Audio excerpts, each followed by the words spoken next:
Good morning साथियों। आज अपने बात करने जाएंगे सिंधु घाटी सभ्यता पे। अपने प्रथम वीडियो में ये देखा था कि सबसे पहले अपने भूमिका, अपने सबसे पहले बात करी थी भूमिका। तो आज अपने भूमिका में क्या क्या चीज़ पढ़नी है, कैसे पढ़नी है, उन सब चीज़ों पर अपने चर्चा करेंगे।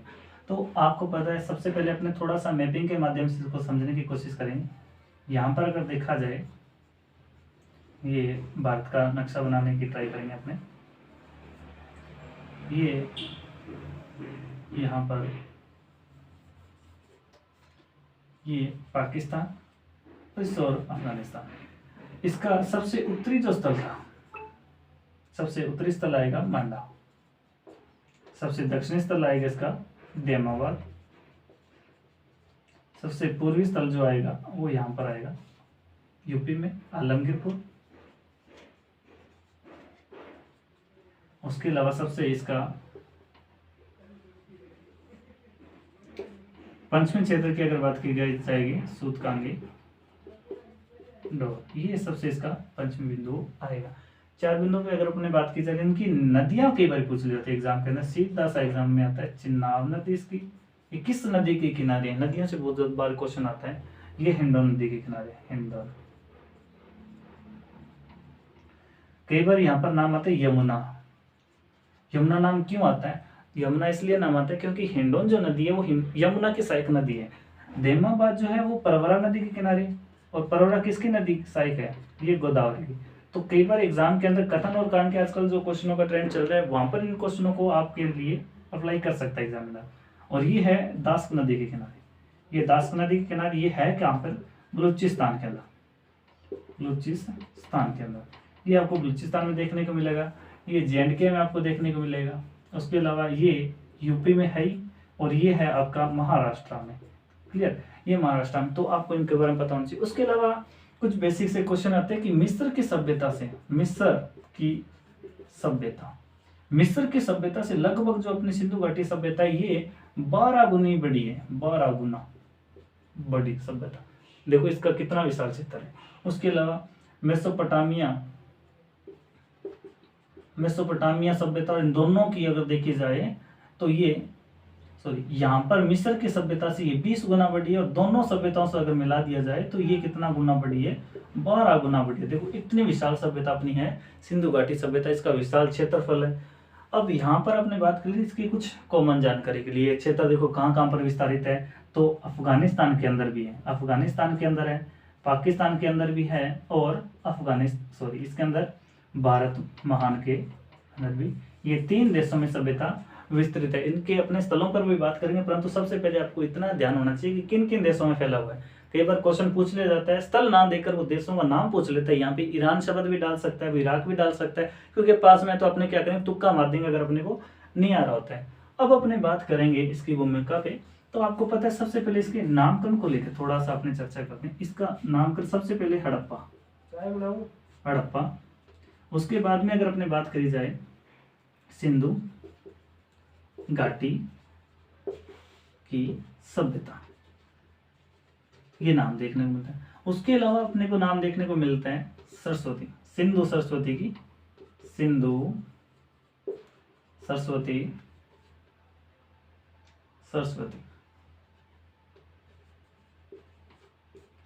घाटी की सभ्यता, ये अपने को नाम देखने को मिलता है। 1 2 3, उसके बाद 4 कांस्ययुगीन सभ्यता। इसके अलावा एक नाम और देखने को मिलता है आपको, प्रथम नगरीय सभ्यता। ये आपको नाम आपको देखने को मिलेगा, जिसके अंदर आपको पता होना चाहिए इसका मतलब क्या है, कैसे इसका नाम पड़ा। तो सबसे पहले अपने बात करने जा रहे हैं हड़प्पा नाम कैसे पड़ा, क्यों पड़ा, किस लिए पड़ा, इसके अपने चर्चा करने जा रहे हैं। सबसे पहले अपने बात करेंगे हड़प्पा नाम कैसे पड़ा। सबसे पहले अपने बात करने जा रहे हैं हड़प्पा नाम कैसे पड़ा। तो 1826 का सन आप याद रखना। क्या होता है, यहाँ पर एक व्यक्ति का नाम होता है चार्ल्स मेसन नामक, ये ब्रिटिश अधिकारी थे। ये ईस्ट इंडिया कंपनी के अंदर क्या करते थे, जॉब करते थे। इसको छोड़कर, ईस्ट इंडिया कंपनी की जॉब को छोड़कर ये वहां से निकल पड़ते हैं। और रास्ते में इन्होंने क्या देखा कि एक टीला है, एक टीला है, उस टीले के आसपास में कुछ बिखरी हुई ईंटों का इन्होंने देखा, चित्रित ईंटों को देखा, परंतु ये उस समय थोड़े जल्दी में थे तो यहाँ से निकल गए, परंतु इन्होंने उस सभ्यता को देखा। तो कई बार क्वेश्चन आता है एग्जाम के अंदर,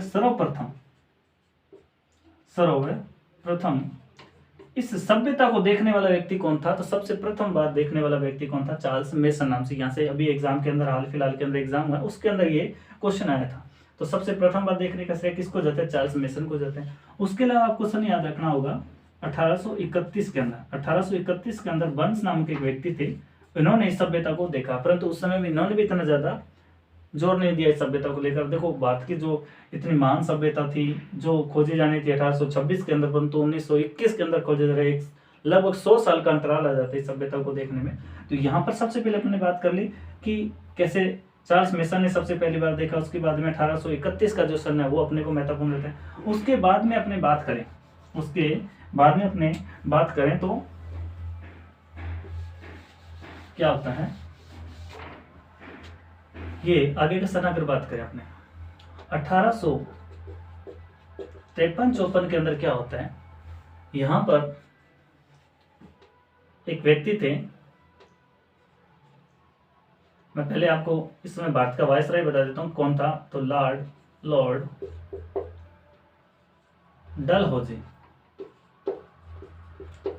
डलहौजी नाम के यहाँ पे क्या थे, भारत के वायसराय थे। इनके समय के अंदर आपको पता है रेलवे का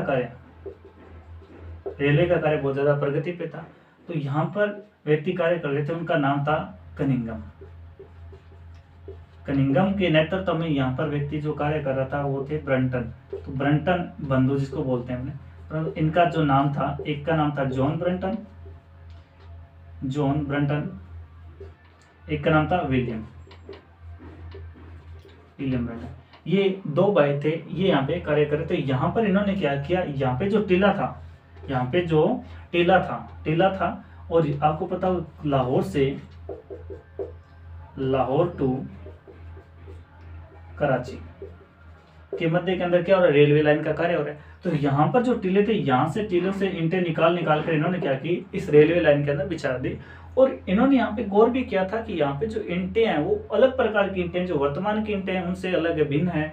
और यहाँ से जो चीजें निकाली गई वो क्या, ईंटें जो थी इस रेलवे लाइन के अंदर इन्होंने क्या कर दी, बिछा दी। अब इस समय इन्होंने ज्यादा गौर नहीं किया, क्योंकि इस समय अपने कार्य चाहिए था किसका, रेलवे का। तो यहाँ पर इतना ज्यादा तेजी से कार्य हो रहा था कि यहाँ पर इन्होंने इतना ज्यादा ध्यान नहीं दिया। उसके बाद में आपको पता है 1921 में जॉन मार्शल के नेतृत्व में यहाँ पर दयाराम साहनी ने क्या किया, यहाँ पर इस सभ्यता की खोज की। तो आपको पता हो कौन सी सभ्यता की खोज की, ये जो स्थल था वो सबसे पहले स्थल खोजा गया था, उस स्थल का नाम था हड़प्पा, इसलिए इसका नाम क्या पड़ गया, हड़प्पा स्थल पड़ गया। तो सबसे प्रथम बार जो सभ्यता का नाम पड़ा था वो किसके कारण पड़ा था, सबसे प्रथम स्थल खोजा गया था कौन सा, हड़प्पा। और इसका नामकरण किसने किया, सबसे महत्वपूर्ण क्वेश्चन तो यहाँ पे बनता है, इसका नामकरण किसने किया, नामकरण किया था जॉन मार्शल ने। ये सबसे महत्वपूर्ण क्वेश्चन रहता है, सब बच्चे पढ़ लेते हैं इसको, परंतु लास्ट में जब क्वेश्चन आता है कि इसका नामकरण किसने किया था, यहाँ पर सब गड़बड़ कर देते हैं। तो इसका नामकरण जो किया था वो किसने किया था, जॉन मार्शल ने। तो ये यहाँ पर विशेषता थी कि यहाँ से क्या क्या क्वेश्चन बन सकते हैं एग्जाम के लिए। तो सबसे पहले अपने बात की थी हड़प्पा नाम कैसे पड़ा, हड़प्पा नाम इसलिए पड़ा कि सबसे प्रथम स्थल खोजा गया था। आपको सन भी याद रखना थोड़ा बहुत। सबसे पहले अपने बात की थी 1826 पे, 1826 में कौन व्यक्ति आए थे, सबसे पहले 1826 के अंदर आए थे चार्ल्स मेसन नाम के व्यक्ति थे। उन्होंने 1826 के अंदर पहली बार इस सभ्यता को खोजने का कार्य किया। आपको पता 1826 के अंदर, उसके अलावा मैंने आपको 1831 बताया था, इसके बारे में आपको थोड़ा ध्यान रखना है। उसके बाद में 1853-54 की बात होगी, उसके बाद में 1921 के अंदर इस सभ्यता के बारे में ये पूरा जो कालक्रम लगा था 1826 से स्टार्ट हो रहा है, 1921 के अंदर आपको इस सभ्यता के बारे में जानकारी प्राप्त हो रही है। तो भारत के अंदर सबसे प्राचीन सभ्यताओं के अंदर इसका नाम था, भारत के विश्व के अंदर सबसे प्राचीन सभ्यताओं के अंदर इसका नाम होता है। और सबसे विशाल सभ्यताओं में से एक सभ्यता जो है अपने भारत के अंदर है। इस सभ्यता के बारे में अपने पूरा अध्ययन करेंगे, इसकी छोटी छोटी जो भी विशेषताएं हैं, उनकी मेन महत्वपूर्ण स्थल है उनके बारे में, इनका समाज कैसा था, उन सब चीज़ों को अपने बात करेंगे। तो अभी अपने बात कर रहे थे हड़प्पा। हड़प्पा नाम किस लिए पड़ा था, तो आपको पता चल गया हड़प्पा नाम किस लिए पड़ा था। इसका प्रथम स्थल होने के कारण इसका नामकरण कर दिया गया हड़प्पा। और किसने नामकरण किया था, जॉन मार्शल ने इसका क्या किया था, नामकरण किया गया था। तो इतनी बात आपको पता होनी चाहिए। अब अपने आगे बात करते हैं, इसका नाम सिंधु घाटी की सभ्यता कैसे पड़ा। इसका नाम सिंधु घाटी की सभ्यता क्यों पड़ा, तो आपको बता दूं कि 1947 से पहले लगभग इसके 40 से ऊपर स्थल जो खोजे गए थे वो सब के सब स्थल कहां पे थे, इस सिंधु नदी के किनारे थे। सिंधु नदी के किनारे थे, इसलिए इसका नाम लगभग पड़ गया क्या, सिंधु घाटी की सभ्यता। क्योंकि यहाँ पर इसके अधिकतर जो स्थल मिले थे, अधिकतर जो स्थल मिले थे वो कहां पर मिले थे, आपको सिंधु नदी के किनारे मिले थे, इसलिए इसका नाम पड़ गया सिंधु घाटी की सभ्यता। परंतु आगे इसका एक और नाम आपको देखने को मिलता है, किस कौन सा नाम, सिंधु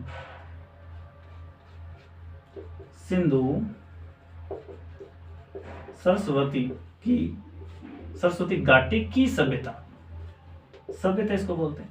क्यों नाम पड़ा, तो आपको बता दूं लगभग इसके 1400 स्थल खोजे गए थे आजादी के बाद में। लगभग 1400 स्थल खोजे गए थे आजादी के बाद में से, उनमें से लगभग 1100 जो स्थल थे वो इस नदी के किनारे थे। लगभग 1100 जो स्थल थे वो सरस्वती नदी के किनारे थे, सरस्वती नदी के किनारे थे।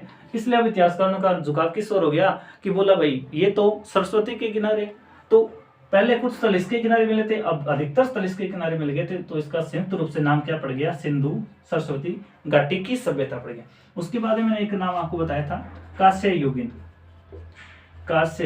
युगीन सभ्यता। ये नाम कैसे पड़ा, कांस्य युगीन सभ्यता कैसे नाम पड़ा, इसके बारे में आप देखो कि सबसे पहले अगर आपको बताया कि विश्व के अंदर सबसे पहले जो व्यक्तियों ने जो धातु यूज की थी, धातु का नाम मैं आपको बता दूं कि प्रथम बार जो धातु यूज में ली गई थी वो धातु कौन सा है, तांबा। तो आपको तांबे को आप बोलते हो कांसा। कांसे का निर्माण कैसे होता है, सबसे पहले अगर धातु की बात की जाए तो वो कौन सा था, तांबा। अब अपनी बात करते हैं कांसा कैसे बनते हैं, टिन प्लस तांबा, इन दोनों का जब मिश्रण करेंगे 10:90 का, दोनों का अनुपात करेंगे तब बनता है कांसा। तो कांसे की अगर बात की जाए तो यहाँ पर सबसे प्रथम बार कांस्य युगीन, इसलिए इसको बोला सबसे ज्यादा यहाँ पर जो वस्तुएं यूज की थी, वस्तुएं जो यूज की गई थी, अधिकतर जो वस्तुएं बनाई गई थी, अधिकतर जो सामान अपने को मिला वो कांसे से बना हुआ प्राप्त होता है, इसलिए इसका नाम क्या पड़ गया, कांस्य युगीन सभ्यता। उसके अलावा अपने नाम पड़ा था प्रथम नगरीयकरण। तो यहाँ पर अगर देखा जाए प्रथम नगरीयकरण की अगर बात की जाए तो यहाँ पर प्रथम नगरीयकरण नाम इसलिए पड़ा क्योंकि यहाँ पर इस सभ्यता के अंदर